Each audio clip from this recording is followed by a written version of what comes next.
Hello, I'm David Francis, the father of John Francis and founder and executive director of the John Francis Foundation. We created the John Francis Foundation in 2007, a year after John's death, to honor his memory and to bring some good from his loss. The painting you're looking at was a picture. It was painted by his artist friend Ian. It's a picture of John driving. You see his face in the rearview mirror. He's driving a van load of kids since he was a youth director out in Idaho. If I'd known he was doing that, I would have been anxious. Thank you for viewing this video. We feel that it has important learning to keep you safe in the wilderness. And we believe it also has potentially life-saving information. Years ago, when I was in business school, we learned a lot through business case studies. A lot of them were from the Harvard Business Review. Also, as a nuclear submarine officer, whenever we had an incident or accident or something didn't go according to our standard operating procedures, we would sit down, do a reconstruction, and create lessons learned. So naturally, as I began creating the curriculum for our wilderness safety education, I looked to case studies and I found one. It's contained in a book written by Cary Griffith called Lost in the Wild. It documents the near-death experience of Jason Rasmussen. And the author asked me to pass on the fact that it's still available on Amazon. Lost in the Wild by Cary Griffith. It documents the wilderness trek of Jason Rasmussen. Who was Jason Rasmussen? Well, he was a third-year medical student at the University of Minnesota. And he had his October 2001 free, so he decided that he would go to northern Minnesota and hike and camp in our wilderness area called the Boundary Waters Canoe Wilderness. It's a pristine wilderness area that is popular with many people, hikers, campers, canoers. So before he left, he went to REI, went shopping at REI, and he purchased two books, one, Hiking Minnesota, the other, a wilderness survival guide. He bought a whistle, and he bought a camera, and he purchased a map of the area where he was going to hike and camp. Unfortunately, it was the wrong map. It didn't have the detail that he needed. So Jason set out on the Powwow Trail on Monday morning, October 22nd. This was late October in northern Minnesota, but the trail was still open, spacious, and clear. And so he started his hike, heading north up the trail. He had parked his car at Forest Service Center by Isabella Lake and was hiking north to the Powwow Trail. This is the map that Jason carried. You can see that it's not the map that he should have had because there's more than one trail. Jason continued hiking, navigating by unreliable markers on the trail. He did not get out his map and compass as he should have. That was a significant error in judgment. He wasn't following his map and compass. He wasn't marking milestones and areas that he would recognize by lakes. So he got suckered off the trail onto the North Loop. Jason finally got out his map and compass, but by then it was too late. So he was hopelessly lost and confused. He didn't know where he was, and he didn't have the North Loop. So he set up his camp, built a fire, ate dinner, and slept through the night in his tent and sleeping bag. The next morning, he broke camp. It was overcast, so he couldn't see the sun.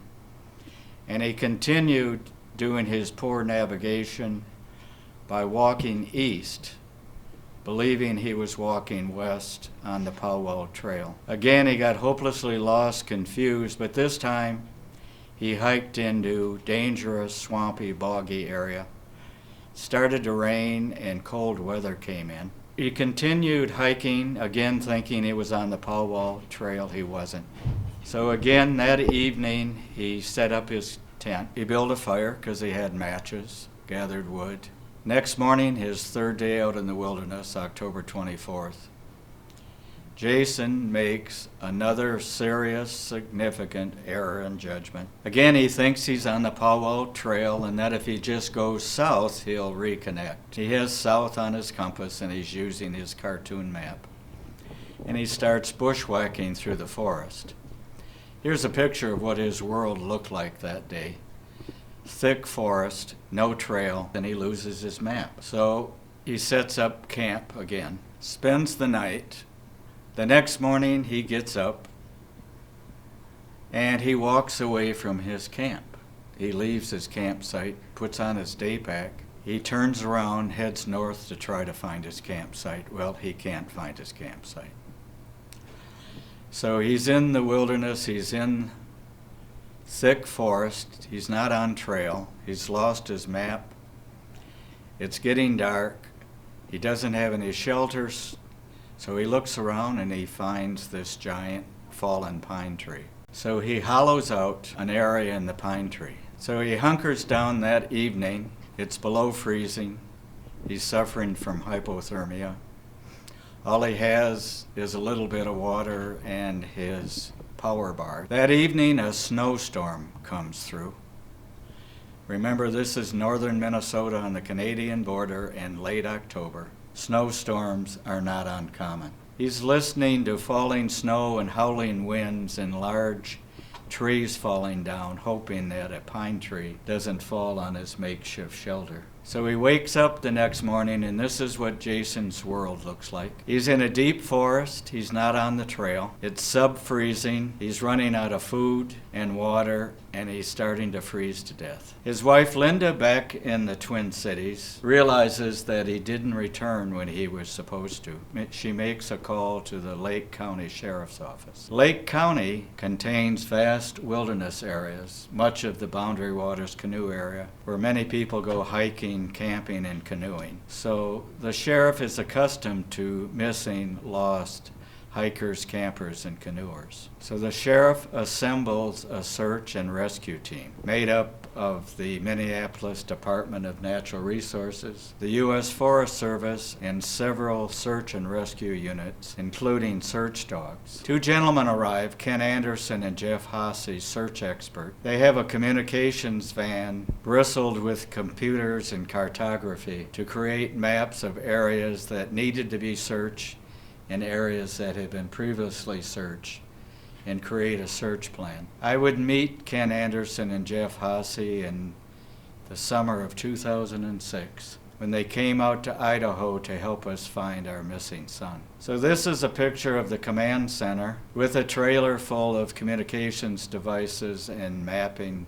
computer software. Searchers went out on foot with dogs on all-terrain vehicles. They sent out fixed-wing aircraft to fly over. The airplanes didn't find anything for a while, and then they finally found Jason's abandoned campsites. Meanwhile, Jason's hunkered in his makeshift shelter, struggling to stay alive. Jason heard searchers in the forest, so he got out and started blowing on his whistle. This is a picture of Jason in the middle, surrounded by searchers and a search dog. Jason was found alive. He survived this ordeal. He was okay, except that he lost several toes due to frostbite. So now we get to the lessons learned. What did we in the world learn from Jason's near-death experience and survival? Clearly, Jason went out poorly informed and poorly prepared. He had the wrong equipment. His tent, sleeping bag, and clothing were suitable for an overnight. They were not equipment suitable for a risky, rustic area in northern Minnesota. It was a hostile environment, and he did not have the equipment. He had the wrong map, which we talked about earlier. It was a cartoon map. He went alone. That was a serious error in judgment. Never go out alone.